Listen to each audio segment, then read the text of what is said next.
पूर्वीची माणसा जवळपास 100 पार करायची आणि आताची माणसा 50 गाठीपर्यंत मुश्किल झाला असा। भरपूर काय मायाशी रोगराई इली असा। अचानक आपल्याक समजता कालपर्यंत हसान खेळान राहणारो तो आज अनंतात विलीन झालो असा। आजकालची तरुणाई कामाधंद्यासाठी म्हणान शहरात धावता, कारण फ्युचरची आणि घरच्यांची जबाबदारी खांद्यावरती असता आणि हे जबाबदारी पार पाडता पाडता एन्जॉयमेंट करूचा वय कधी निघान जाता ता समजतच नाही। पैसो तर इम्पॉर्टंट असा, पण त्याच्यापेक्षा पण इम्पॉर्टंट काय असा तर ती म्हणजे आपली फॅमिली, आपला मित्र परिवार, ज्यांच्या वांगडा आपल्या क्वालिटी टाइम स्पेंड करूकच होयो। कामाधंद्यातना वेळ काढून फिरान घेवा, कारण हीच ती वेळ असा। पुढे जाऊन तुमच्याकडे वेळ असतलो, पण फिराक मात्र तितक्या घोपान नसतला।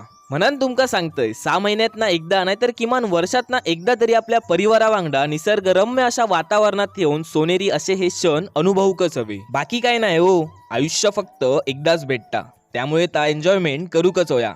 कामधंदो काय रोजच करूचो असा। माझा या भाषण ऐकून तुमका पण वाटत असत काहीतरी फिराक जाऊया, तर येवा आमच्या कोकणात।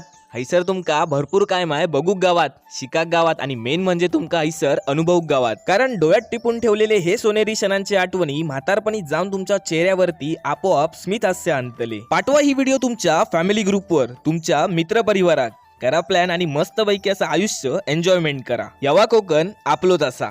धन्यवाद।